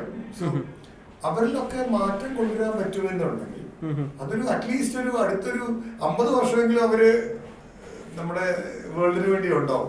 ഓക്കെ സാർ, ഈ ഒരു സ്റ്റുഡൻസുമായിട്ട് ചെയ്യുന്ന സമയം സാറിന് അതൊരു വർക്കായിട്ടല്ല എനിക്ക് തോന്നുന്നില്ല സാറിന് അതൊരു വർക്കായിട്ട് തോന്നുന്നുണ്ട്. അതാണോ സാറിന്റെ എൻജോയ്? പണ്ടൊക്കെ ഞാൻ ഫ്രീ ആവുമ്പോൾ ഇങ്ങനെ ഏതാ കളി ഒതല്ലോയോ ചൈനീസ് സെക്കേഴ്സിനോ എല്ലാം ഫോട്ടോ എടുത്ത് ഗ്രൂപ്പിൽ ഇടുവായിരുന്നു. അപ്പൊ ഇത് കണ്ടിട്ട് താല്പര്യമുള്ള എല്ലാവരും വരുമായിരുന്നു. ഓക്കെ, സാറിന്റെ ക്യാബിനിലേക്ക്. എന്റെ ക്യാബിനിലേക്ക്. ഓക്കെ, പിന്നെ അത് പിള്ളേർ ഉറങ്ങുന്നില്ല, പഠിക്കുന്നില്ല, അവർക്ക് ക്ലാസ്സിൽ ഇരുന്ന് ഉറങ്ങുന്നു എന്നൊക്കെ ടീച്ചേഴ്സിനെ കംപ്ലൈന്റ് കിട്ടിയപ്പോൾ പിന്നെ ഞാനത് ഇടുന്നില്ല. കളിക്കുന്നില്ല എന്നല്ല, ഇടുന്നില്ല, ക്ലാസ്സിലേക്ക് ഇടുന്നില്ല, പബ്ലിക്കലി ഇടുന്നില്ല. ഓക്കെ, അപ്പം അങ്ങനെയാണുള്ളത്. എനിക്ക് എൻ്റെ നമുക്കൊന്ന് നോക്കിയിട്ട് കണ്ടിട്ടേ അല്ലേ. പിന്നെ എന്തെങ്കിലും ഒരു കൺക്ലൂഷൻസ് ആയിട്ട് എന്തെങ്കിലും ചോദിക്കാനുണ്ടോ? ഇത്ര സ്ട്രിക്റ്റ് ആവാണ്ട് ഫ്രണ്ട്ലി ആയിട്ട് മെയിൻറ്റെയിൻ ചെയ്യുമ്പോൾ ഫ്രണ്ട്സ് അല്ല സ്റ്റുഡൻസ് ആയിട്ടുള്ള ആ ഒരു ഇത് okay okay okay sure. So നമുക്ക് ഒരു കോളേജ് ഒരു പ്രിൻസിപ്പാളിൽ നിന്ന് ഒക്കെ മൈൻഡിൽ വരുമ്പോൾ ആദ്യം ഓർമ്മയിൽ നമ്മൾ അവർ നൻപൻ പടത്തിലൊരു തീമാണ് എന്താണ് ലൈഫ് ഇസ് എ റേസ് എന്ന് പറയുന്ന ആ ഒരു പ്രിൻസിപ്പാളും അതിൻ്റെ സ്റ്റുഡൻസാണ് ഞങ്ങൾക്ക് ഓർമ്മ വരാം. ഓക്കെ, ബട്ട് അതിൻ്റെ അകത്ത് നിന്നും ഒരു സ്ട്രിക്റ്റ് ഇല്ലാതെ കുട്ടികളെ മാനേജ് ചെയ്യാൻ ബുദ്ധിമുട്ടാന്ന് പറഞ്ഞ ഒരുപാട് കോളേജ് മാനേജ്മെൻറ്റ്സ് ഉണ്ട്. അപ്പോൾ അതിൻ്റെ ആ ഒരു കൺസെപ്റ്റിനെ തിരിച്ചുകൊണ്ടാണ് ഇവിടുന്ന് വളരെ ഫ്രീ ആയിട്ട് കുട്ടികളെ മാനേജ് ചെയ്ത് കൊണ്ടുപോകുന്നത്. അത് എങ്ങനെയാണ്, അത് അവർ ഫോളോ ചെയ്യുന്നുണ്ടോ, അതിനുള്ള സ്ട്രാറ്റജി എന്താണ്? The best way to market is not to market. കഴിഞ്ഞ 10 വർഷമായിട്ട് സോഷ്യൽ മീഡിയയിലൂടെ അല്ലാതെ ഞങ്ങളുടെ ലീഡിന്റെ ഒരു ആഡ് പോലും എവിടെയും പോയിട്ടില്ല, ബിറ്റ് നോട്ടീസ് പോലും പോയിട്ടില്ല. എന്ന് പറഞ്ഞാൽ the best way to manage students is not to manage. Let them be managed. അവർ മെച്ചുവേർഡ് ആവണം, അവർ മാനേജ് ചെയ്യാനുള്ള ആൾക്കാര്. അപ്പൊ അവരെ കൊണ്ടൊന്ന് മെച്ചുവേർഡ് ആയിട്ട് ചിന്തിപ്പിച്ചിട്ടുണ്ടെങ്കിൽ they take up their role. അവരെല്ലാ കാര്യങ്ങളും ചെയ്തോളും. പിന്നെ എന്തെങ്കിലും വേണ്ടാന്ന് പറഞ്ഞാൽ അത് വേണ്ടാന്നേ ഉള്ളൂ, പിന്നെ അതിനപ്പുറം ഇല്ല. അത് നല്ല രീതിയിൽ പറയാൻ പറയാൻ ഇങ്ങനെ ചെയ്ത് എങ്ങനെയാവില്ല, അതുകൊണ്ട് അത് വേണ്ടല്ലോ എന്നും പറയാം. No, you cannot do that, you have to do this എന്നും പറയാം. അപ്പൊ അവരെ മനസ്സിലാക്കി എന്തുകൊണ്ടാണ് ചെയ്യുന്നത് എന്നുള്ളത് അവർക്ക് മനസ്സിലാക്കി കഴിഞ്ഞാൽ അതാണ് ഏറ്റവും നല്ലത്. ഓക്കെ, സോ ആ രീതിയിൽ പറഞ്ഞ് മനസ്സിലാക്കി കുട്ടികളെ എന്ത് ചെയ്യാൻ പറ്റും, ആ ഒരു സ്ട്രിക്റ്റ് ആയിട്ടുള്ള എൻവയോൺമെന്റ് മാറ്റിയിട്ട് ഫ്രീ ആയിട്ട് അവര് ഡിസിഷൻ മേക്കിംഗ് പഠിക്കാണ്. നമ്മൾ ഡിസിഷൻ എടുത്ത് കൊടുത്ത് അവരെങ്ങനെ ഡിസിഷൻ മേക്കിംഗ് പഠിക്കും? ഓക്കെ, MBA എന്ന് പറഞ്ഞാൽ മുഴുവൻ ഡിസിഷൻ മേക്കിംഗ്. അവർ നാളെ മാനേജേഴ്സ് ആവണമെന്നില്ലെങ്കിൽ ബിസിനസ് മറ്റുള്ളവരുടെ കാര്യം മാനേജ് ചെയ്യേണ്ടതാണ്. അപ്പൊ അവര് ഡിസിഷൻ എടുക്കണം. അപ്പൊ നമ്മൾ അവരുടെ കൂടെ നിന്ന് ഒന്ന് ഹാൻഡ് ഹോൾഡ് ചെയ്ത് മാത്രം മതി. ഓക്കെ, സോ അതാണോ ഈ ലീഡ് സ്കോർ എന്നൊരു കൺസെപ്റ്റായിട്ട് ഞാൻ ഫെമിലിയർ ആയിട്ടുണ്ടായിരുന്നു. അപ്പോൾ ആ കുട്ടികളുടെ ആക്ടിവിറ്റീസിലേക്ക് ഇൻവോൾവ് ചെയ്യുമ്പോൾ ആ ഒരു ലീഡ് സ്കോറിനെ പറ്റിയും കൂടി നമുക്കൊരു ചെറിയൊരു ഡിസ്കഷൻ നോക്കിയിട്ട് പെട്ടെന്ന് ഒന്ന് ഫിനിഷ് ചെയ്യാം. ലീഡ് സ്കോർ എന്ന് പറഞ്ഞത് ഇക്കൊല്ലം ഞങ്ങൾ കൊണ്ടുവന്നതാണ്. ഈ വർഷമാണോ ഉണ്ടോ? ഈ വർഷമാണ്. ഓക്കെ, അതില് ഒരു കുട്ടിക്ക് 3 ലക്ഷം രൂപ വരെ, അതായത് ടോപ്പ് 10 പേർക്ക് ടോട്ടൽ കോഴ്സ് ഫ്രീ. 10 പേർക്ക് fully free. Even food accommodation എല്ലാം കെട്ടിയ പൈസ പോലും തിരിച്ചു കൊടുക്കും ഫൈനലാവും. 100 പേർക്ക് 3 lakhs സ്കോളർഷിപ്പ്. ഓക്കെ, അടുത്ത 100 പേർക്ക് 1.5 ലക്ഷം സ്കോളർഷിപ്പ് ആണ്.